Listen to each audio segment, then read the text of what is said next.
ವೀಕ್ಷಕರೇ, news 18 digital ಕಂಟೆಂಟ್ಗೆ ಸ್ವಾಗತ. ನಾನು ಆನಂದ್ ಸರಣಿ. ನಮ್ಮ ಜೊತೆ ಇವತ್ತು ಅಯೋಗ್ಯ 2 ಚಿತ್ರದ ಸತೀಶ್ ನೀನಾಜಮ್ ಇದ್ದಾರೆ. ಅವ್ರನ್ನ ಮಾತಾಡ್ಸೋಣ. ಖುಷಿಯಾಗಿದ್ದಾರೆ, ತುಂಬ ಸೆಲೆಬ್ರೇಷನ್ನಲ್ಲಿದ್ದಾರೆ. ಕೇಕ್ ಕೂಡ ಕಟ್ ಮಾಡಿದ್ವಿ ಈಗಷ್ಟೇ. ಸರ್, ಎಷ್ಟು ಸರಿ ಅಂತ ಇದ್ವಿ, ಈ ವರ್ಷ 136 ಸಿನಿಮಾ ಬಂದಿದೆ. ಯಾವ ಸಿನಿಮಾನೂ ಕಮರ್ಷಿಯಲ್ ಹಿಟ್ ಆಗಿಲ್ಲ. ಎಲ್ಲೊಂದು ಕಡೆ ಕನ್ನಡ ಚಿತ್ರರಂಗ ಥಿಯೇಟ್ರ್ಗಳು ಕ್ಲೋಸ್ ಮಾಡೋ ಅಂತ ಇದೆ. ಅದರಲ್ಲೂ BC ಸೆಂಟ್ರಲ್ ಥಿಯೇಟ್ರಿಗೆ ಹಾಕೋಕ್ಕೆ ಸಿನಿಮಾನೇ ಇಲ್ಲ ಅನ್ನೋ.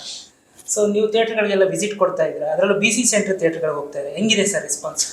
ತುಂಬ ಖುಷಿ ಆಗ್ತಿದೆ. ನಮ್ಮ ಅಣ್ಣ ಮದ್ದೂರಲ್ಲಿದ್ದಾರೆ, ಅವ್ರೊಂದು ಮಾತಾಡ್ತಿದ್ರು, ಮದ್ದೂರಲ್ಲಿ ಹಿಟ್ ಆಗ್ಬೇಕಣೋ, ಮದ್ದೂರಲ್ಲಿ ಹಿಟ್ ಆಗ್ಬೇಕಣೋ ಅಂತನೋರು.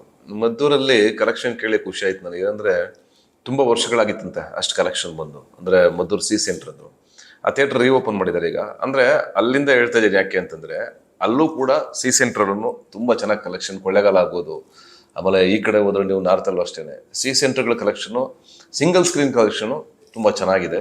ಅದು ನಮ್ಗೆ ತುಂಬ ಖುಷಿ ಕೊಟ್ಟಿದೆ. ನಾವು ನಿಮಗೆ ನೋಡಿದ್ರೆ ನಾವು ಎಲ್ಲ ಕಡೆ ವಿಡಿಯೋಗಳು ಹಾಕಿದ್ದೀವಿ, ಹೇಗೆ ಹೋಗ್ತಾ ಇದೆ ಸಿನಿಮಾ. ನಾವು ಥಿಯೇಟ್ರ್ ವಿಸಿಟ್ ಮಾಡ್ತಾ ಇರೋದು, ಆಮೇಲೆ ಜನ ತುಂಬಿರೋದು, ಫ್ರಮ್ ದ ಫಸ್ಟ್ ಡೇಯಿಂದನೂ ಹಾಕ್ತಾ ಬರ್ತಾ ಇದ್ದೀವಿ, ಇವತ್ತಿನವರೆಗೂ ನಿಲ್ಲಿಸಿಲ್ಲ.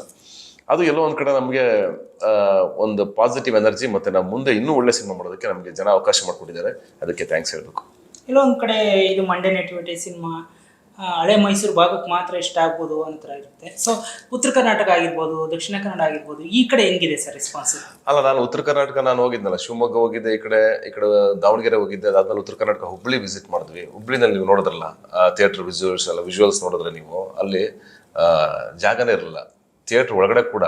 ಅಂದರೆ ಸುಮಾರು ಜನ ಏನೋ ಜಾಗ ಇಲ್ದೇ ನಿಂತಿದ್ರು. ಅಂದರೆ ಅಷ್ಟು ಚೆನ್ನಾಗಿ ರೆಸ್ಪಾಂಡ್ ಮಾಡಿದ್ರು. ಅಷ್ಟು ಜನರನ್ನು ನೋಡಿದಾಗ ನಮಗೆಲ್ಲೋ ಒಂದು ಕಡೆ ಥ್ಯಾಂಕ್ಸ್ ಹೇಳೋದಕ್ಕೆ ನಾವು ಹೋಗಿದ್ದು. ಅಂದರೆ 2ನೇ ವಾರ ಕೂಡ ನಿಮಗೆ ಹುಬ್ಬಳ್ಳಿನಲ್ಲಿ ಆ ಲೆವೆಲ್ಗಿದೆ ಅಂತಂದರೆ ಅದನ್ನು ನೀವೇ ಇಮ್ಯಾಜಿನ್ ಮಾಡ್ಬೋದು. ಅಂದರೆ ಜನ ಎಷ್ಟು ಒಳ್ಳೆ ಸಿನಿಮಾ ಕೊಟ್ಟಾಗ ಬರ್ತಾರೆ, ಹೇಗೆ ರಿಯಾಕ್ಟ್ ಮಾಡ್ತಾರೆ ಅನ್ನೋದು, ಆ ಜನರ ಪ್ರೀತಿ ಹೇಗಿರುತ್ತೆ ಅನ್ನೋದು ನೀವು ಅಲ್ಲೇ ನೋಡಿ ತಿಳ್ಕೊಬೋದು. ಅದು ಖುಷಿ ಆಯ್ತು ನನಗೆ. ಎಲ್ಲೋ ಒಂದು ಕಡೆ ಥಿಯೇಟ್ರ್ ಅವ್ರ ಹತ್ರ ಮಾತಾಡ್ತಾ ಇರ್ತೀನಿ ನಾನು ಅವಾಗ. ಸೊ ಥಿಯೇಟ್ರಿಗೆ ಹಾಕೋಕ್ಕೆ ಸಿನಿಮಾ ಇಲ್ಲ, ಕೆಲವು ಸಿನಿಮಾಗಳನ್ನ ಹಾಕಿದ್ರೆ ಶೋ ಕ್ಯಾನ್ಸಲ್ ಆಗುತ್ತೆ, ಜನನೇ ಬರಲ್ಲ. ಸೊ ನಾವು ಅನಿವಾರ್ಯವಾಗಿ ಕನ್ನಡ ಸೆಂಟ್ರಲ್ ಕೂಡ ತೆಲುಗು ತಮಿಳು ಹಾಕ್ತೀವಿ, ಬಟ್ ಅದು ಕಲೆಕ್ಷನ್ ಆಗ್ತಿರಲ್ಲ ಕೆಲವೊಮ್ಮೆ ದೊಡ್ಡ ಸ್ಟಾರ್ ಇಲ್ಲ ಅಂದರೆ ಇದಕ್ಕೆಲ್ಲ ಕಾರಣ ನೀವುಗಳೇ ಅಂತ ಅನ್ಸಲ್ವ ಸರ್ ನಿಮಗೆ? ಅಂದರೆ ನಿಮ್ಮ ಮೇಲೆ ಯಾಕೆ ಡೈರೆಕ್ಟ್ ಆರೋಪ ಅಂತಂದರೆ, ಅಂದರೆ ವರ್ಷಕ್ಕೆ 2-3 ಸಿನಿಮಾ ಕೊಟ್ಟರೆ, ಈಗ ನಿಮ್ಮ ಸಿನಿಮಾ ಬಂತು, ಒಂದು ತಿಂಗಳ ಥಿಯೇಟ್ರ್ ಅವ್ರಿಗೆ ಒಂದಷ್ಟು ಕಲೆಕ್ಷನ್ ಆಗ್ತಿರುತ್ತೆ. ಮತ್ತು ಅವ್ರಿಗೆ ಅಲ್ಲಿ ಬರೀ ಥಿಯೇಟ್ರ್ ಅಂದ ತಕ್ಷಣ ಬರೀ ಜನಕ್ಕಷ್ಟೇ ಅಲ್ಲ, ಅವ್ರಿಗೂ ಅಲ್ಲಿ ವಿದ್ಯುತ್ ಬಿಲ್ ಕಟ್ಟೋಕ್ಕೂ ಆಗ್ತಿರಲ್ಲ ಅನ್ನೋದು ಇರುತ್ತೆ. ಸೊ ಎಲ್ಲ ಒಂದು ಕಡೆ ಕನ್ನಡದಲ್ಲಿ ಸ್ಟಾರ್ಗಳು ನಿಮ್ಮ ಥರದವರು ಒಂದು ತಿಂಗಳಿಗೂ ಒಂದೊಂದು ಎಲ್ಲರದ್ದು ಸ್ಟಾರ್ಸ್ಗಳು ಸಿನಿಮಾ ಬರ್ತಾ ಇದ್ರೆ ಥಿಯೇಟ್ರ್ಗಳು ತುಂಬುತ್ತೆ ಅನ್ಸಲ್ವ ಸರ್? ಅಲ್ಲ, ಅಫ್ಕೋರ್ಸ್ ಆಗುತ್ತೆ. ಆದರೆ ಏನಂದರೆ ಈಗ ನಮಗೆ ಕೊರೋನಾ ಟೈಮಲ್ಲಿ ಸ್ವಲ್ಪ ಎಡ್ವರ್ಟ್ ಆಯ್ತು ನಮ್ದೆಲ್ಲ. ಅಂದರೆ ಶೆಡ್ಯೂಲ್ಗಳೆಲ್ಲ ಹಿಂದೆ ಮುಂದೆ ಆಗಿ ಅವೆಲ್ಲ ಕರೆಕ್ಟ್ ಟೈಮ್ ಬರೋದಕ್ಕೆ ಒಂಚೂರು ಟೈಮ್ ತಗೋತು. ಬಟ್ ಇವಾಗ ಒಂದು ದಾರಿಗೆ ಬಂದಿದ್ದೀವಿ. ಲಾಸ್ಟ್ ನಂದು ಈ ವರ್ಷದಲ್ಲಿ 2 ಸಿನಿಮಾ ಬಿಡುಗಡೆ ಆಗಿದೆ. ಒಂದು the rise of Ashoka and ಅದು ಅಯೋಗ್ಯ 2. ಆ್ಯಂಡ್ ನೆಕ್ಸ್ಟ್ ಮುಂದಿನ ದಿನಗಳಲ್ಲಿ ನಾನು ಕಂಟಿನ್ಯೂಸ್ ಆಗಿ ಸಿನಿಮಾಗಳು ಮಾಡೋದಕ್ಕೆ ಪ್ರಯತ್ನ ಮಾಡ್ತೀನಿ. ನನಗೂ ಅದೇ ಇರೋದು, ಇನ್ಮೇಲೆ ಕಂಟಿನ್ಯೂಸ್ ಆಗಿ ಗ್ಯಾಪ್ ಕೊಡ್ದಂಗೆ ಸಿನಿಮಾ ಮಾಡಬೇಕು ಅಂತ ಆಸೆ ಇದೆ. ಏನೋ ಒಂದು ಕಡೆ ಅಂದರೆ ನಾವು ಯಾವಾಗಲೂ ಮಲಯಾಳಂ ಸಿನಿಮಾಗಳು, ತಮಿಳು ಸಿನಿಮಾಗಳು ಹಂಗೆ ಇದು ಮಾಡ್ತಿರ್ತೀವಿ, ಆ ಕ್ವಾಲಿಟಿಯನ್ನು ಮೇಂಟೈನ್ ಮಾಡ್ಬೇಕಂತ.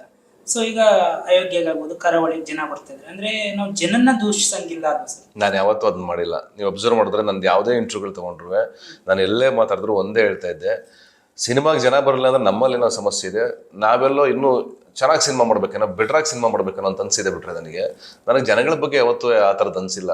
ಈಗ ಫಾರ್ ಎಕ್ಸಾಂಪಲ್ ನಮ್ಮ ಕನ್ನಡ ಸಿನಿಮಾಗಳೇ 100 ಕೋಟಿ ಕಲೆಕ್ಟ್ ಮಾಡಿದ್ದಾವೆ, ಯಾಕೆ ಮಾಡಿಲ್ಲ? ಆ ಥರ ಸಿನಿಮಾಗಳಿರ್ಬೇಕಾದ್ರೆ ಜನ ಬಂದು ನೋಡಿದ್ದಾರೆ, ಯಾಕೆ ಬರಲ್ಲ ಅನ್ನೋದು ಮನಸ್ಥಿತಿನೇ ನಾವೇ ಕ್ರಿಯೇಟ್ ಮಾಡ್ತಾ ಇದೀವಿ. ಜನ ಬರಲ್ಲ ಅಂತ ನಾವೇ ಹೇಳ್ತಾ ಇದೀವಿ. ಇವತ್ತು ಅಯೋಗ್ಯಗೆ ನಾವು ಓದ್ ಕಡೆ ಎಲ್ಲ ಫುಲ್ ಆಗಿದೆ. ಇಲ್ಲಿವರೆಗೂ ಎಷ್ಟು ದಿವಸ ಆಗಿದೆ ಈಗ ಬಂದು ಸಿನಿಮಾ, ಇಲ್ಲಿವರೆಗೂ ಒಂದಲ್ಲ ಒಂದು ಕೂಡ ಹೌಸ್ಫುಲ್ ಬೋರ್ಡ್ ಬಿದ್ದಿದೆ ಸಿನಿಮಾಗೆ. ಓಕೆ, ಸ್ಯಾಟರ್ಡೆ ಸಂಡೇ ನಿಮ್ಮ ಪೀಕಲ್ಲಿತ್ತು. ಅದಾದ್ಮೇಲೆ ನಮಗೆ ಎಲ್ಲ ಕಡೆ ಒಳ್ಳೆ ರೆಸ್ಪಾನ್ಸ್ ಸಿಕ್ಕಿದೆ ಆಲ್ ಓವರ್ ಕರ್ನಾಟಕ. ಇಷ್ಟು ಲಕ್ಷಾಂತರ ಜನ ಬಂದು ಸಿನಿಮಾ ನೋಡಿದ್ದಾರೆ ಥಿಯೇಟ್ರಲ್ಲಿ. ಆ ಲಕ್ಷಾಂತರ ಜನ ಯಾರು ಮತ್ತೆ ಸಿನಿಮಾ ನೋಡ್ತಾರೋರು? ಇಷ್ಟಪಡ್ತಾರಿರ್ತಾನೆ. ಆಮೇಲೆ ಮಾರ್ನಿಂಗ್ ಶೋ ಚೆನ್ನಾಗಿಲ್ಲ ಅಂದ್ರೆ ಮ್ಯಾಟ್ನಿಗೆ ಸಿನಿಮಾ ಬಿದ್ದೋಗುತ್ತೆ. ಓಕೆ, ಇದೆಲ್ಲ ಆಗಿರೋದೇನು ಗೊತ್ತಾ? ನಮ್ಮ ಪ್ರಮೋಷನ್ ಜೊತೆಗೆ ಮೌತ್ ಪಬ್ಲಿಸಿಟಿ ಇದೆ ಗೊತ್ತಾ? ಅಂದ್ರೆ ಜನರ ಬಾಯಿಂದ ಜನರಿಗೆ ಹರಡೋದೈತೆ ಗೊತ್ತಾ? ಅದೇ ಮೇಜರಾಗಿ ವರ್ಕ್ ಆಗೋದು. ಹಾಗಾಗಿ ಸಿನಿಮಾ ಚೆನ್ನಾಗಿ ಮಾಡಿದ್ರೆ, ಕಂಟೆಂಟ್ ಚೆನ್ನಾಗಿದ್ರೆ ಜನ ಬರ್ತಾರೆ ಅನ್ನೋದಕ್ಕೆ ನಮ್ಮ ಸಿನಿಮಾನ ಒಂದು ಎಕ್ಸಾಂಪಲ್ ಅಂತ ಹೇಳ್ಬೋದು. ಅಂದರೆ ಈ ಸಿನಿಮಾದಿಂದ ನೀವೇನು ಕಲ್ತ್ರಿ ಸರ್? ಅಂದರೆ ಈ ಎಕ್ಸಾಂಪಲ್ ಜನ ಬಂದು ಹೇಳ್ತಿರ್ತಾರೆ, ಇಂಥ ಸೀನ್ ಇಷ್ಟ ಆಯಿತು, ಈ ಪರ್ಟಿಕ್ಯುಲರ್ ಇದ್ರಲ್ಲಿ ನನಗೆ ಇಷ್ಟ ಆಯಿತು ಅಂತ.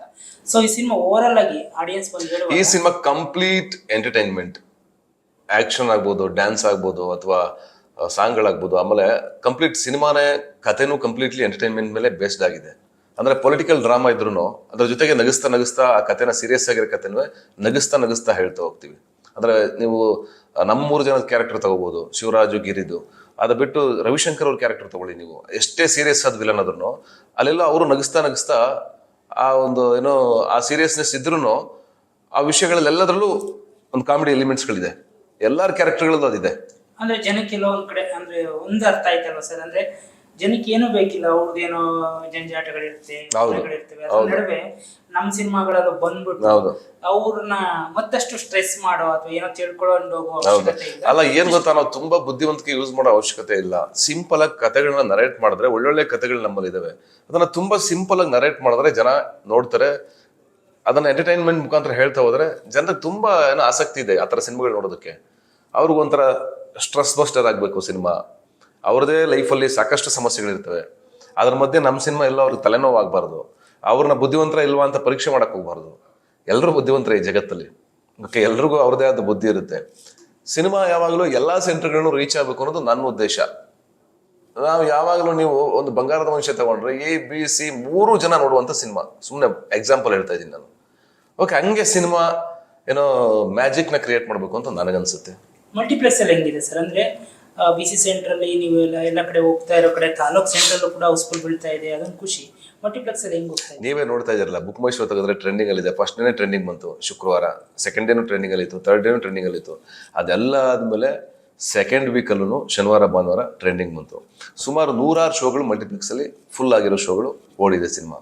ಅದಲ್ಲೇ ನಿಮ್ಗೆ ಸಿಕ್ಬಿಡ್ತದೆ, ಏನೋ ನೀವು ಲಿಸ್ಟ್ ತೆಗೆದ್ರೆ ಎಲ್ಲೆಲ್ಲಿ ಫುಲ್ ಆಗಿದೆ ಅಂತ. ಅಷ್ಟು ಕಡೆ ನಾವು ಹೆಚ್ಚು ಕಡಿಮೆ ಇಲ್ಲೇ ಒಂದು 25-30 ಮಲ್ಟಿಪ್ಲೆಕ್ಸ್ಗಳಿಗೆ ನಾವು ವಿಸಿಟ್ ಮಾಡಿದ್ವಿ. ಎಲ್ಲ ಕಡೆ ಫುಲ್ ಇತ್ತು. ಅದನ್ನು ನೋಡೋಕ್ಕೆ ಒಂದು ಆನಂದ ಆಗ್ತಾ ಇತ್ತು. ನಾನು ಒಂದು ಟೈಮಲ್ಲಿ ಕಾಯ್ತಾ ಇದ್ದೆ, ನಮ್ಮ ಸಿನಿಮಾ ಯಾವಾಗಪ್ಪ ಹಿಂಗಾಗುತ್ತೆ ಅಂತಂದ್ರೆ. ಸುಮಾರು ವರ್ಷ ಆಗಿತ್ತು ನಮ್ಮದು, ಕೆಲವೊಂದೆಲ್ಲ ಏರಿಳಿತಗಳಾಗಿತ್ತು. ಆಮೇಲೆ DR ವಿಕ್ರಮ್ OTT ಹೊರಟೋಯ್ತು. ಅಶೋಕ ನಾವು ಅನ್ಕೊಂಡಂಗಾಗಲಿಲ್ಲ. ಇದರ ಮಧ್ಯೆ ನಾನು ಕಾಯ್ತಾ ಇದ್ದೆ. ಅಂದರೆ ನನಗೆ ಇದ್ದಿದ್ದು ಒಂದೇನೆ, ಜನ ನೋಡಬೇಕು, ಥಿಯೇಟ್ರಲ್ಲಿ ಜನ ನೋಡಬೇಕು, ಅವ್ರು ಸಂತೋಷ ಪಡೋದು ನೋಡಬೇಕು, ಆ ಸಂಭ್ರಮ ಬೇಕು. ಆ ಸಂಭ್ರಮ ಕೊಟ್ಟಿದ್ದಾರೆ, ಸಂತೋಷ ಕೊಟ್ಟಿದ್ದಾರೆ, ನನಗೆ ಇನ್ನೂ ಕಾನ್ಫಿಡೆನ್ಸ್ ಜಾಸ್ತಿ ಕೊಟ್ಟಿದ್ದಾರೆ. ಓಕೆ, ಜನ ಇನ್ನೂ ಸಿನಿಮಾ ಮಾಡಬೇಕು ಅಂತ ಏನೋ ಒಂದು ಪಾಸ್ ಮಾಡಿದ್ದಾರೆ ನಮಗೆ. ಆಯಿತು, ನಾವೀಗ ಇನ್ನೂ ಚೆನ್ನಾಗಿರೋದು ಅಂದ್ಕಿಂತ ನಾನು ಪ್ರತಿ ಸಿನಿಮಾಗಳಲ್ಲಿ ನಾನು ತಪ್ಪುಗಳು ಕಾಣಿಸ್ತಾ ಇರ್ತವೆ. ಇದು ನಮ್ಮದು ವಾವ್ ಸಿನಿಮಾ, ಗ್ರೇಟೆಸ್ಟ್ ಸಿನಿಮಾ, ನಾವೇನು ತಪ್ಪೇ ಮಾಡಿಲ್ಲ ಅಂತ ಹೇಳೋಕ್ಕಾಗಲ್ಲ. ಯಾಕಂದ್ರೆ ಎಲ್ಲ ಸಿನಿಮಾಗಳಲ್ಲೂ ತಪ್ಪುಗಳು ಇದ್ದೇ ಇರುತ್ತೆ. ಅದನ್ನು ಮೀರಿ ಇವತ್ತು ಜನ ನಮ್ಮ ಜೊತೆ ನಿಂತ್ಕೊಂಡಿದ್ದಾರೆ. ನಾನು ಇನ್ನೂ ಬೆಟ್ರಾಗಿ ಅದ್ರ ಈಗೇನು ಕ್ವಾಲಿಟಿ ಕೊಟ್ಟಿದ್ದೀವೋ ಇನ್ನೂ ಬೆಟರ್ಮೆಂಟ್ ಮಾಡೋದಕ್ಕೆ ನಾನು ಕ್ವಾಲಿಟಿ ಕಡೆ ಗಮನ ಕೊಡೋದಕ್ಕೆ ಟ್ರೈ ಮಾಡ್ತೀನಿ. ಕೆಲವೊಂದ್ ಕಡೆ ಕನ್ನಡ ಸಿನಿಮಾಗಳು ಪ್ರಮೋಟ್ ಆಗಲ್ಲ, ಎಷ್ಟು ಪ್ರಮೋಟ್ ಮಾಡಿದ್ರು ಆಗಲ್ಲ ಅನ್ನೋ ಟೈಮಲ್ಲಿ ನೀವು ಅಷ್ಟೊಂದೆಲ್ಲ ಕಷ್ಟಪಡ್ಕೊಂಡು ಊರು ತಿರುಗಿದ್ರಿ, ಎಲ್ಲ ಕಡೆ ಒಂದು ತಿಂಗಳಿಂದನೂ ಬರೀ ಅಯೋಗ್ಯ ಅಂತ ಜೀವಿಸ್ತಾನೆ ಇದ್ದೀರಾ. ಸೊ ಆ ಒಂದು ಇದೆ ಕಸರತ್ತು ಹೆಂಗೆಲ್ಲ ಹೇಗಿತ್ತು, ಆ ಒಂದು ಟೈಮ್ ಹೆಂಗಿತ್ತು ಸರ್? ಪ್ರತಿ ಒಬ್ಬರಿಗೂ ಇವತ್ತು 100 ಕೋಟಿ ಸಿನಿಮಾ ಇರಲಿ, 1000 ಕೋಟಿ ಸಿನಿಮಾ ಇರಲಿ, ಅದು ಪ್ರಮೋಷನ್ ಬೇಕೇ ಬೇಕು. ಎಲ್ಲ ಒಂದೊಂದು ಮ್ಯಾಜಿಕ್ ಆಗ್ತಾ ಬಿಟ್ರೆ ನಿಮಗೆ ಪ್ರಮೋಷನ್ ಮಾಡಿದ್ರೆ ಯಾವ ಸಿನಿಮಾಗಳು ವರ್ಕ್ ಆಗಲ್ಲ. ಯಾಕೆಂದ್ರೆ ಇವತ್ತಿನ ಜನರಿಗೆ ನೀವು ಕೂತ್ಕೊಂಡ್ರೆ, ನೀವು ಮೊಬೈಲಲ್ಲಿ ರೀಲ್ಸ್ ನೋಡೋದಕ್ಕೆ, ಇನ್ನೊಂದಕ್ಕೆ, ಮತ್ತೊಂದಕ್ಕೆ, ಅವ್ರ ಟೈಮ್ ಪಾಸ್ಗೆ ಬೇಜಾನ್ ಆಪ್ಷನ್ ಇದೆ. ಓಕೆ, ಅದ್ರ ಮಧ್ಯ ಥಿಯೇಟರ್ ಒಳಗಡೆ ಜನ ಕರ್ಕೊಂಡ್ಬರ್ತೀವಿ ಅಂದ್ರೆ ಅದು ಚಾಲೆಂಜ್ ಅದು. ಓಕೆ, ಅದು ಮ್ಯಾಜಿಕ್. ಅದು 100 ರೂಪಾಯಿ ಕೊಟ್ಟು ಒಳಗಡೆ ಥಿಯೇಟರ್ ಒಳಗಡೆ ಬರಬೇಕು ಅವರು ಅಂತೇನಂದ್ರೆ, ಅವ್ರು ಯಾರೋ ಬಂದು ಹೇಳಿದ್ರೇನೆ ಬರೋದು ಸಿನಿಮಾ ನೋಡಿದ್ರೆ, ನೋಡ್ರಿ ಈ ಸಿನಿಮಾನ ಅಂತಂದ್ರೆ ಮಾತ್ರ ಜನ ಬರೋದು. ಅಂತ ಸಿಚುವೇಶನ್ ಇದೀವಿ. ಹಂಗಿದ್ದಾಗ ನಾವು ಹಗಲು ರಾತ್ರಿ ನಿದ್ದೆ ಮಾಡಿದ್ರೆ ನಾವು ಪ್ರಮೋಷನ್ ಮಾಡಲೇಬೇಕು, ಕಷ್ಟಪಡಲೇಬೇಕು. ಇದೆಲ್ಲ ಕಷ್ಟ ಅಲ್ಲ, ಈ ಕ್ಷಣಗಳಿಗೋಸ್ಕರ ನಾವು ಕಾದಿದ್ದು ಜನ ಬರಲಿ ಅಂತ. ಇವಾಗ ಬರ್ತಾವ್ರೆ ಅಂತಂದಾಗ ನಾವು ಹೋಗಿ ವಿಸಿಟ್ ಮಾಡಿ, ಇನ್ನೂ ಪ್ರಮೋಟ್ ಮಾಡಿ, ಇನ್ನೂ ಚೆನ್ನಾಗಿ ಅವ್ರ ರಿಯಾಕ್ಷನ್ಗಳು, ಅವ್ರು ಹೇಳ್ತಿರೋದನ್ನ ನಾವು ಜನರಿಗೆ ತಲುಪಿಸಿದಾಗ ಇನ್ನೂ ಒಂದಷ್ಟು ಜನ ಬರ್ತಾರೆ. ಈಗ ಎಲ್ಲೋ ಇದರಿಂದ ಶಿವಮೊಗ್ಗದಿಂದ ಯಾರೋ ಫೋನ್ ಮಾಡಿದ್ರು, RP ಅವ್ರೊಂದು ಮಾತು ಹೇಳಿದ್ರು, ಸರ್ ನೀವು ಮಾಡ್ತಾರೋ ಪ್ರಮೋಷನ್ ಇಂದನೇ ಅರ್ಧ ಜನ ತುಂಬಾ ಖುಷಿಯಾಗಿ ಬರ್ತಾ ಇದಾರೆ ಥಿಯೇಟರ್ಗೆ, ಇಷ್ಟು ಜನ ಬರ್ತಾ ಇದಾರೆ ಅಂತ ನೀವೆಲ್ಲ ಕಡೆ ತೋರಿಸ್ತಾ ಇದಾರಲ್ಲ, ಅದೇ ಅರ್ಧ ಖುಷಿಯಾಗಿದೆ ಜನಕ್ಕೆ ಅಂತ. ಅಂದ್ರೆ ಎಲ್ಲೋ ಆ ಪಾಸಿಟಿವ್ ಎನರ್ಜಿನ ನಾವೆಲ್ಲ ಕಡೆ ಹರಡಿಸಿದಾಗ ಜನ ಬರಕ್ ಶುರು ಮಾಡ್ತಾರೆ ಅನ್ನೋ ನಂಬಿಕೆ, ಅದು ಪಾಸಿಟಿವ್ ಆಗ್ತಾ ಇದೆ. ಸರ್ ಇಲ್ಲಿವರೆಗೂ ಕಲೆಕ್ಷನ್ ಎಷ್ಟಾಯ್ತು ಅಂತ ಕೇಳಲ್ಲ ನಾನು, ಯಾಕಂದ್ರೆ ನೀವು ಹೇಳೋದು ಇಲ್ಲ. ಬಟ್ ಈಗಿನ ಸಂದರ್ಭದಲ್ಲಿ ಸಿಚುವೇಶನ್ ಅಲ್ಲಿ ಹಾಕಿದ ದುಡ್ಡು ವಾಪಸ್ ಬರೋದೇ ಕಷ್ಟ ಅನ್ನೋದು ಸಾಕಷ್ಟು ಈ ವರ್ಷ ಅಂತೂ ಹಂಗೆ ಆಗಿದೆ. ಎಷ್ಟು ಸರಿ ಪ್ರಮೋಷನ್ ದುಡ್ಡು ಕೂಡ ವಾಪಸ್ ಬರ್ತಾ ಇದೆ. ನಿಮ್ಮ ಪ್ರೊಡ್ಯೂಸರ್ ಹೆಂಗಿದ್ದಾರೆ? ಅಶೋಕಗಿಂತ ನಾವು ಅಶೋಕ ಲಾಸ್ಟ್ ರಿಲೀಸ್ ಮಾಡಿದಾಗ ನಾನು ಸೀರಿಯಸ್ ಹೇಳ್ಬೇಕು ಅಂದ್ರೆ ನನಗೆ ಬಹಳ ನಿರಾಸೆ ಆಗಿದ್ದು ನಿಜ, ಇಲ್ಲ ನಾನು ಹೇಳಲ್ಲ. ಎಲ್ಲಿ ಥಿಯೇಟ್ರಿಕಲ್ಲಿ ಅದು ಹಿಂದಿನಲ್ಲಿ ಟ್ರೆಂಡ್ ಆಯ್ತು, ಅಂದ್ರೆ ಥಿಯೇಟ್ರಿಕಲ್ಲಿ ನಮಗೆ ಅಷ್ಟು ವರ್ಕ್ ಆಗಲಿಲ್ಲ. ಬಟ್ ಈ ಸಿನಿಮಾದಲ್ಲಿ ನಾನು ಎಕ್ಸ್ಪೆಕ್ಟ್ ಮಾಡದೇ ಇರೋಷ್ಟು ಜನ ಬಂದು ಸಿನಿಮಾ ನೋಡಿದ್ದಾರೆ. Is very happy. ಎಕ್ಸ್ಪೆಕ್ಟ್ ಮಾಡದೇ ಇರೋಷ್ಟು ಅಂತಂದ್ರೆ ಮೇ ಬಿ ಸತ್ಯ ಹೇಳ್ಬೇಕು ಅಂದ್ರೆ ಒಂದು 20 ಪಟ್ಟು ಜಾಸ್ತಿ ಬಂದಿದ್ದಾರೆ ಅಶೋಕಗಿಂತ ಜನ. 20 ಪಟ್ಟು ಜಾಸ್ತಿ ಬಂದಿದ್ದಾರೆ. ಹಾಗಾಗಿ I am very happy. And ನಮ್ಮ ಇಡೀ ತಂಡ ಹ್ಯಾಪಿ ಆಗಿದೆ. ಅಂಡ್ ಪ್ರೊಡ್ಯೂಸರ್ ಅಫ್ಕೋರ್ಸ್ ತುಂಬ ಖುಷಿಯಾಗಿದ್ದಾರೆ. ಅವರು ತುಂಬ ಶ್ರಮ ಹಾಕಿ ಸಿನಿಮಾ ಮಾಡಿದ್ದಾರೆ. ಹಾಗಾಗಿ ಅವ್ರ ಖುಷಿನೇ, ಅವ್ರು ಇಷ್ಟೇ ಹೇಳ್ತಾ ಇದ್ದು, ನಮಗೆ ಥಿಯೇಟ್ರಲ್ಲಿ ಜನ ತುಂಬಬೇಕು, ಆ ತುಂಬಿರೋದು ನೋಡ್ಬೇಕು ನನ್ನ ಲೈಫಲ್ಲಿ ಒಂದ್ಸಲ. ಎಲ್ಲ ಕಡೆ ಶೋ ರೆಡ್ ಬೀಳ್ಬೇಕು, ಆರೆಂಜ್ ಬೀಳ್ಬೇಕು. ಎಲ್ಲ ಥಿಯೇಟರ್ಗಳು ಫುಲ್ ಆಗಿರೋದು ನೋಡ್ಬೇಕು ಅಂತ ಯಾವಾಗಲೂ ಹೇಳ್ತಾ ಇದ್ರು. ಅದನ್ನು ನೋಡಿದರೆ ಇವತ್ತು ಜನರ ಬಾಯಲ್ಲಿ ಪ್ರತಿಯೊಬ್ಬರೂ ನೋಡಿದವರು 99%, 1% ನೆಗೆಟಿವ್ ಇರ್ಬೋದು, ಇಲ್ಲ ಅಂತ ಹೇಳಕ್ಕಾಗಲ್ಲ, ಎಲ್ರಿಗೂ ಇಷ್ಟ ಆಗಬೇಕು ಅಂತ ಹೇಳಿ. ಅದು 99% ಜನ ಇವತ್ತು ಯಾವುದೇ ಕಮೆಂಟ್ ಬಾಕ್ಸ್ ತೆಗೆದ್ರು, ನಮ್ಮ ಸಿನಿಮಾದ ಏನೇ ಕಂಟೆಂಟ್ ಹಾಕಿದ್ರು ಒಬ್ಬರು ನೆಗೆಟಿವ್ ಹಾಕಿಲ್ಲ. ಆಮೇಲೆ ನೀವು ಅಬ್ಸರ್ವ್ ಮಾಡಿದ್ರೆ ಯಾರು ನೆಗೆಟಿವ್ ರಿವ್ಯೂ ಮಾಡಿಲ್ಲ ಇಡೀ ಸಿನಿಮಾ ಬಗ್ಗೆ. ಎಲ್ಲರೂ ಒಂದು ಕಡೆ ಒಗ್ಗಟ್ಟಾಗಿ ನಿಂತ್ಕೊಂಡು ಇಡೀ ಸಿನಿಮಾನ ಗೆಲ್ಸ್ಕೊಟ್ಟಿದ್ದಾರೆ. ಆ್ಯಂಡ್ ಇನ್ಫ್ಲುಯೆನ್ಸರ್ಸ್ ಆಗ್ಬೋದು ಅಥವಾ ನಾರ್ಮಲ್ ಆಡಿಯನ್ಸ್ಗಳು ತುಂಬ ಜನ ವಿಡಿಯೋಗಳು ಮಾಡಿ ಅಪ್ಲೋಡ್ ಮಾಡಿದ್ದಾರೆ. ಆ್ಯಂಡ್ ರಿವ್ಯೂ ಕೊಟ್ಟಿದ್ದಾರೆ ಗೊತ್ತಾ, ಎಲ್ಲ ಥಿಯೇಟರ್ ವಿಸಿಟ್ ಮಾಡಿದಾಗ ರಿವ್ಯೂ ಕೊಟ್ಟಿದ್ದಾರಲ್ಲ, ಅವ್ರಿಗೆಲ್ರಿಗೂ ಪ್ರತಿಯೊಬ್ಬರಿಗೂ ನಾವು ಥ್ಯಾಂಕ್ಸ್ ಹೇಳಬೇಕು. ಇನ್ನೊಂದು ಕಡೆ ನೀವು ಸಖತ್ ಖುಷಿಯಾಗಿದ್ದೀರಾ, ನಿಮ್ಮ ಮಾತಲ್ಲಿ ಒಂದು ಕಾನ್ಫಿಡೆನ್ಸ್ ಕಾಣಿಸ್ತಿದೆ. ನೀನೇನು ರಾತ್ರಿ ಮಾತಾಡೋದು ಹಂಗೆ ಹೇಳ್ತಾ ಇದ್ರಿ. ಸೊ ಈ ಫಿಲಮ್ ಖುಷಿಯಾಗಿದ್ರು ಕೆಲವೊಂದು ಕಡೆ ಅಶೋಕಗೂ ನೀವು ತುಂಬ ಎಫರ್ಟ್ ಹಾಕಿದ್ರಿ, ತುಂಬ ಆ ಸಿನಿಮಾನ ಅಂದರೆ ಏನೋ ನೆಕ್ಸ್ಟ್ ಲೆವೆಲ್ಗೆ ಆಗುತ್ತೆ ಅಂದ್ಕೊಂಡಿದ್ರಿ. ಆ ಸಿನಿಮಾ ಅಂದ್ಕೊಂಡಂಗೆ ಆಗಲಿಲ್ಲ ಅಂದಾಗ ಬೇಸರ ಆಯ್ತಾ, ಅಥವಾ ಅದರ ಆ ಒಂದು ಈಗ ಜನರ ಮೇಲೆ ಹಾಕ್ತೀರಾ ಅಥವಾ ನಮ್ಮಲ್ಲೇ ಏನೋ ತಪ್ಪಾಯಿತು ಅಂತ ಅನ್ಕೊಂತೀರಾ, ಏನಾಯ್ತು ಸರ್ ಆ ಟೈಮಲ್ಲಿ? ಅಲ್ಲ, ನನಗೆ ಗೊತ್ತಾಗಲ್ಲ ಕೆಲವೊಂದ್ಸಲ. ಏನು ಗೊತ್ತಾ, ಬೇಸರ ಅನ್ನೋದಕ್ಕಿಂತನೂ ನನಗೆ ಖುಷಿ ಇರೋದೇನೆಂದ್ರೆ ನಾವು ಒಳ್ಳೆ ಸಿನಿಮಾ ಮಾಡಿದೀವಿ ಅನ್ನೋದು ಖುಷಿ ಇದೆ ನನಗೆ. ಈಗ ನೀವೆಲ್ಲರೂ ನೋಡಿದ್ದೀರಾ, ಅಂಡ್ ಅದ್ರ ಬಗ್ಗೆ ತುಂಬ ನೋಡಿದವರೆಲ್ಲರೂ ಸಿಕ್ಕಾಪಟ್ಟೆ ಅಪ್ರಿಷಿಯೇಟ್ ಮಾಡಿದ್ರು. ಅಂಡ್ ಪತ್ರಿಕೆಗಳಲ್ಲೂ ರಿವ್ಯೂ ಆಗ್ಬೋದು ಅಥವಾ ಜನರ ರಿವ್ಯೂ ಆಗ್ಬೋದು, ಎಲ್ಲವೂ ಚೆನ್ನಾಗಿತ್ತು. ಎಲ್ಲ ಒಂದ್ ಕಡೆ ಏನೋ ನನಗೂ ಗೊತ್ತಿಲ್ಲ, ಅದ್ರ ಬಗ್ಗೆ ನಾನು ಹೇಳಕ್ಕಾಗಲ್ಲ. ನಾನು ಯಾವಾಗಲೂ ಜನರನ್ನ ಬ್ಲೇಮ್ ಮಾಡಕ್ ಹೋಗಲ್ಲ, ಯಾಕೆಂದ್ರೆ ಅವರೇ ನಮ್ಮನ್ನು ಗೆಲ್ಸಿರೋದು. ಎಷ್ಟೋ ಸಿನಿಮಾಗಳು ನನಗೆ ಗೆಲ್ಸ್ಕೊಟ್ಟಿದ್ದಾರೆ ನನ್ನ ಲೈಫಲ್ಲಿ, ಅವರೇ ನನ್ನ ಜೊತೆ ನಿಂತ್ಕೊಂಡಿರೋದು. ಇವತ್ತು ಏನ್ ಕಾರಣ ಅಂತ ಹುಡ್ಕಕ್ ಹೋದ್ರೆ ನಂಗೆ ಗೊತ್ತಾಗಲ್ಲ, ಅದು ರೀಚ್ ಆಗ್ಲಿಲ್ವಾ ಅಥವಾ ಎಲ್ಲಿ ಸೋತ್ವಿ ನಾವು, ನಮ್ಗೆ ಗೊತ್ತಾಗಲ್ಲ ಅದು. ಹಂಗಾಗಿ ಒಂದ್ ಒಳ್ಳೆ ಸಿನಿಮಾ ಮಾಡಿದೀವಿ, ನಮ್ಮ ಲೈಬ್ರರಿನಲ್ಲಿ ಈ ತರದ್ದು ಒಂದು ಸಿನಿಮಾ ಮಾಡಿದೀವಿ, ಇದು ನಮ್ಮ ಗೆಲುವು. ನನಗೆ ಯಾವಾಗಲೂ ನಾನು ಯೋಚನೆ ಮಾಡೋದೇನು ಗೊತ್ತಾ, ನಾನು ಸಿನಿಮಾ ಹಾಕೊಂಡು ನೋಡ್ಬೇಕಾದ್ರೆ ಅಥವಾ ಯಾರೋ 4 ಜನ ಸಿಕ್ಕಿದಾಗ ತುಂಬಾ ಒಳ್ಳೆ ಸಿನಿಮಾ ಮಾಡಿದಿರಿ ಅಂತಾರಲ್ಲ, ಅದೇ ನಮ್ ಗೆಲುವು. ಬಾಕ್ಸ್ ಆಫೀಸ್ ಇವತ್ತು ದುಡ್ಡು ಬರುತ್ತೆ, ನಾಳೆ ಹೋಗುತ್ತೆ, ಖರ್ಚಾಗುತ್ತೆ, ಖಾಲಿ ಹೋಗುತ್ತೆ. ಬಟ್ ಸಿನಿಮಾ ಯಾವಾಗ ಉಳ್ಕೊಳ್ತಾರೆ ನಮ್ಮ ಲೈಫ್ ಲಾಂಗ್, ಇಂಥ ಒಳ್ಳೆ ಸಿನಿಮಾ ಮಾಡಿದ್ರಿ ಹುಡುಗರು ಅಂತ. ಆ ಕ್ಷಣಕ್ಕೆ ನಾವು ಒದ್ದಾಡೋದು, ಅದಕ್ಕೋಸ್ಕರ ಫೈಟ್ ಮಾಡೋದು. ಆಮೇಲೆ ನಾನು ನಮ್ಮ ಪ್ರೊಡ್ಯೂಸರ್ಗೆ ನಾನು ಯಾವಾಗಲೂ ಹೇಳ್ತಾ ಇರ್ತೀನಿ, ಕಡೆ ದಿವಸ ಥಿಯೇಟ್ರಲ್ಲಿ ಇರೋವರೆಗೂ ಸಿನಿಮಾ ನಾನು ಪ್ರಮೋಟ್ ಮಾಡ್ತೀನಿ, ನಾನು ನಿಲ್ಸಲ್ಲ ಅಂತ. ಪ್ರತಿಯೊಂದು ಸಿನಿಮಾಗೂ ಅಷ್ಟೇ ಎಫರ್ಟ್ ಹಾಕ್ತೀವಿ. ಕೆಲವೊಂದ್ಸಲ ನಾವು ಅನ್ಕೊಂಡಂಗಾಗಲ್ಲ, ನಾವು ಎಕ್ಸ್ಪೆಕ್ಟ್ ಮಾಡದೇ ಇರೋದು ಕೆಲವೊಂದ್ಸಲ ಸಿಕ್ಬಿಡುತ್ತೆ. ನಮ್ಮ ಕೆಲಸ ಏನು, ನಾವು ನೀಟಾಗಿ ಸಿನಿಮಾ ಮಾಡೋದು, ಶ್ರದ್ಧೆಯಿಂದ ಸಿನಿಮಾ ಮಾಡೋದು, ಕಡೆಯವರೆಗೂ ಥಿಯೇಟ್ರಲ್ಲಿ ಇರೋವರೆಗೂ ಸಿನಿಮಾನ ಉಳ್ಸೋಕ್ಕೆ ನಾವು ಪ್ರಯತ್ನ ಮಾಡ್ತಾ ಇರೋದು ನಮ್ಮ ಜವಾಬ್ದಾರಿ. ಕೆಲವೊಂದು ಕಡೆ ಈ ವರ್ಷ 136 ಸಿನಿಮಾ ರಿಲೀಸ್ ಆಗಿತ್ತು, ಯಾವುದೋ ಅನ್ಕೊಂಡಾಗ ಆಗ್ಲಿಲ್ಲ ಅಂದಾಗ ಪ್ರೊಡ್ಯೂಸರ್ಗಳು ಕೂಡ ಬರೋಕ್ಕೆ ಹಿಂಜರಿತಾರೆ.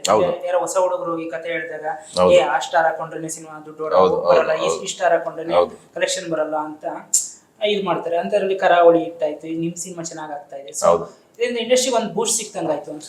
100% ಅದನ್ನೇ ಹೇಳೋದು. ಈ ಕರಾವಳಿ ಆಗ್ಲಿ ಯಾವುದೇ ಸಿನಿಮಾ ಗೆದ್ರು ನಿಮ್ಗೆ ಅದು ಆ ತಂಡಕ್ಕೆ ಮಾತ್ರ ಒಳ್ಳೇದಾಗುತ್ತೆ ಅಂತ ಅನ್ಕೋಬಿಡಿ. ಆ ಸಿನಿಮಾ ಗೆಲುವಿನಿಂದ ಎಷ್ಟೋ ಜನ ಕೆಲಸ ಮಾಡ್ತಿರ್ತಾರಲ್ಲ, ಟೆಕ್ನಿಷಿಯನ್ಸ್ ಮತ್ತೆ ಡೈರೆಕ್ಟರ್ಗಳು, ಆಮೇಲೆ ನೆಕ್ಸ್ಟ್ ಸಿನಿಮಾ ಮಾಡಕ್ ಹೊರಡೋರು, ಅವ್ರೆಲ್ರಿಗೂ ಪಾಸಿಟಿವ್ ಎನರ್ಜಿ ಕ್ರಿಯೇಟ್ ಆಗುತ್ತೆ.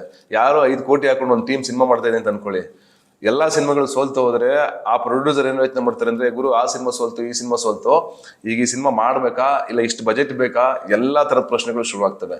4 ಸಿನಿಮಾ ಗೆದ್ದಾಗ ಪ್ರತಿಯೊಬ್ಬರಿಗೂ ಅದು ಸರ್ಕ್ಯುಲೇಟ್ ಆಗುತ್ತೆ, ಪ್ರತಿಯೊಬ್ಬರಿಗೂ ಪಾಸಿಟಿವ್ ಎನರ್ಜಿ ತರುತ್ತೆ. ಓಕೆ, ಅವ್ರು ಗೆದ್ದವ್ರು ನಾವ್ಯಾಕೆ ಗೆಲ್ಲಕ್ಕಾಗಲ್ಲ ಅನ್ನೋ ಮನೋಭಾವ ಬರುತ್ತೆ. ಹಂಗಾಗಿ ಒಂದು ಗೆಲುವು ಆ ತಂಡಕ್ಕೆ ಮಾತ್ರ ಸೀಮಿತ ಅಲ್ಲ, ಅದು ಎಲ್ಲಾ ತಂಡಗಳಿಗೂ ಎನರ್ಜಿನ ಬೂಸ್ಟ್ ಮಾಡುತ್ತೆ. ಕೆಲವೊಂದು ಕಡೆ ನನಗೆ ಅಸಮಾಧಾನ ಏನು ಗೊತ್ತಾ ಸರ್, ಅಂದರೆ ಈಗ ಪೀಟರ್ ಈ ವರ್ಷ, ಸೀತಾರಾಮ ಸೆಕೆಂಡ್ ಕೇಸು, ಮತ್ತು ಒಲವಾರ, ಅರಕ್ಕಸಪುರದಲ್ಲಿ ಈ ಥರ ಸಿನಿಮಾಗಳನ್ನ ನೋಡಿದಾಗ ಅವು ಅನ್ಕೊಂಡಂಗೆ ರೀಚ್ ಆಗದೇ ಇರುವಾಗ ಕೆಲವೊಂದು ಕಡೆ ನಮ್ಮ ಇಂಡಸ್ಟ್ರಿ ಒಗ್ಗಟ್ಟಾಗಿ ಆ ಥರ ಸಿನಿಮಾಗಳನ್ನ ಪ್ರಮೋಟ್ ಮಾಡ್ತಿಲ್ಲ, ಸೆಲೆಬ್ರೇಟ್ ಮಾಡ್ತಿರಲ್ಲ. ಅಂದರೆ ಈ ಥರದ್ದು ಒಂದು ಸಿನಿಮಾ ಬಂದಿದೆ, ಈಗ ಮಂಜುಬಾನ್ ಬಾಯ್ಸ್ ಅಂತ ಸಿನಿಮಾ ಬಂದಾಗ, ಅಥವಾ ಕೋರ್ಟ್ ಅಂತ ಒಂದು ಸಿನಿಮಾನ ನಾನಿ ಪ್ರೊಡ್ಯೂಸ್ ಮಾಡಿದ್ರು, ಆ ಸಿನಿಮಾನ ಮಹೇಶ್ ಬಾಬು ಟ್ವೀಟ್ ಮಾಡಿದ್ರು. ಅಂದರೆ ಕೆಲವೊಂದು ಕಡೆ ಅವರೇ ಟ್ವೀಟ್ ಮಾಡಲ್ಲ, ಅವರೇ ಅದ್ರ ಬಗ್ಗೆ ಮಾತಾಡಲ್ಲ, ಸೆಲೆಬ್ರೇಟ್ ಮಾಡಲ್ಲ. ಹಂಗಾಗಿ ನಾರ್ಮಲ್ ಆಡಿಯನ್ಸ್ ಅನ್ನೋದಕ್ಕಿಂತ ನಮ್ಮ ಸಿನಿಮಾ ರಂಗನೇ ಸಿನಿಮಾಗಳನ್ನ ಸೆಲೆಬ್ರೇಟ್ ಮಾಡ್ತಿಲ್ವಲ್ಲ ಅನ್ನೋ ಒಂಥರ ಬೇಸರ ಇರುತ್ತೆ. ನಿಮ್ಗೆ ಏನು ಅನ್ಸುತ್ತೆ? ನನಗನ್ಸೋದು ಈಗ ಅವ್ರ ಕೈಲಾಗಿ ಸಪೋರ್ಟ್ ಅವ್ರು ಮಾಡ್ತಾ ಇರ್ತಾರೆ. ಏನ್ ಗೊತ್ತಾ, ಅಲ್ಟಿಮೇಟ್ ಆಗಿ ನಿಮ್ಗೆ ಜನ ಮೌತ್ ಪಬ್ಲಿಸಿಟಿಯಿಂದಾನೇ ಸಿನಿಮಾ ಗೆಲ್ಲೋದು ನನಗನ್ಸೋದು. ಈಗ ಸಪೋರ್ಟ್ ಅಂತ ಬಂದಾಗ ಈಗ ಏನ್ ಮಾಡಕ್ಕಾಗುತ್ತೆ, ಈಗ ನನ್ನ ಸಿನಿಮಾ ರಿಲೀಸ್ ಆದಾಗ ಈವೆಂಟ್ಗೆ ಅಷ್ಟು ಜನ ಸ್ಟಾರ್ಸ್ಗಳು ಬಂದ್ರು, ಅಶೋಕಗೂ ಅಷ್ಟು ಜನ ಬಂದಿದ್ರು, ರವಿ ಸಾರಿ ಹಿಡಿದು ಪ್ರತಿಯೊಂದು ವಿಜಯ್ ಸಾರಿ ಹಿಡಿದು ಎಲ್ಲರೂ ಬಂದ್ರು, ತುಂಬಾ ಜನ. ಈಗ ನಂದೇ ಸೆಲೆಬ್ರಿಟಿ ಶೋ ತಗೊಂಡ್ರೆ ನಿಮ್ಗೆ ರಂಗಣ್ಣ ರಘು ಸರ್ ಆಗ್ಬೋದು, ಶರಣ್ ಸರ್ ಆಗ್ಬೋದು, ಅಜಯ್ ರಾವ್ ಆಗ್ಬೋದು, ಅಮೂಲ್ಯ ಆಗ್ಬೋದು, ಆಮೇಲೆ ನಮ್ಮ ರೇಷ್ಮಾ ಆಗ್ಬೋದು, ಆಮೇಲೆ ಎಲ್ಲ ತುಂಬಾ ಜನ ಸೆಲೆಬ್ರಿಟೀಸ್ಗಳು ಬಂದ್ರು, ಅವ್ರು ಸಪೋರ್ಟ್ ಮಾಡಿದ್ದಾರೆ ಅಲ್ವಾ. ಕೃಷ್ಣ ಮತ್ತೆ ಯಾರೋ ಮಿಲನ ಅವರಾಗಿದ್ದವರೇ ಹೋಗಿ ಟಿಕೆಟ್ ತಗೊಂಡು ಸಿನಿಮಾ ನೋಡ್ಕೊಂಡು ವಿಶ್ ಮಾಡಿದ್ರು ಸಿನಿಮಾಗೆ. ಅಂಡ್ ಧನಂಜಯ ಆಗ್ಬೋದು, ಎಲ್ಲರೂ ಮಾಡಿದ್ದಾರೆ. ಏನ್ ಗೊತ್ತಾ, ನಾವು ಅಲ್ಟಿಮೇಟ್ ಆಗಿ ಸಿನಿಮಾ ಚೆನ್ನಾಗಿ ಮಾಡ್ದೇನೆ ಇನ್ಯಾರನ್ನು ಬ್ಲೇಮ್ ಮಾಡ್ತಾ ಅಥವಾ ಯಾರೋ ಇವ್ರು ಮಾಡಿಲ್ಲ ಅವ್ರು ಮಾಡಿಲ್ಲ ಅಂತ ಅನ್ಕೊಂಡ್ರೆ ಅದು ರಾಂಗ್ ಆಗುತ್ತೆ. ಯಾಕೆಂದ್ರೆ ಇವತ್ತು ನಾವು ಬರೀ ಸೋಷಿಯಲ್ ಮೀಡಿಯಾ ಬಗ್ಗೆ ಮಾತಾಡ್ತಾ ಇದೀವಿ, ಮುಂಚೆ ಸೋಷಿಯಲ್ ಮೀಡಿಯಾನೇ ಇರಲ್ಲ, ಸಿನಿಮಾಗಳು ಗೆಲ್ತಾ ಇರಲ್ವಾ. ಯಾಕಂದ್ರೆ ಸಿನಿಮಾ ಗೆಲ್ಲೋದಕ್ಕೆ ಒಂದೇ ಆಯುಧ ಇರೋದು ನನ್ನ ಪ್ರಕಾರ, ಒಳ್ಳೆ ಸಿನಿಮಾ ಮಾಡ್ಬೇಕು, ನಾವು ಜನರಿಗೆ ಇಷ್ಟ ಆಗೋ ಸಿನಿಮಾ ಮಾಡ್ಬೇಕು.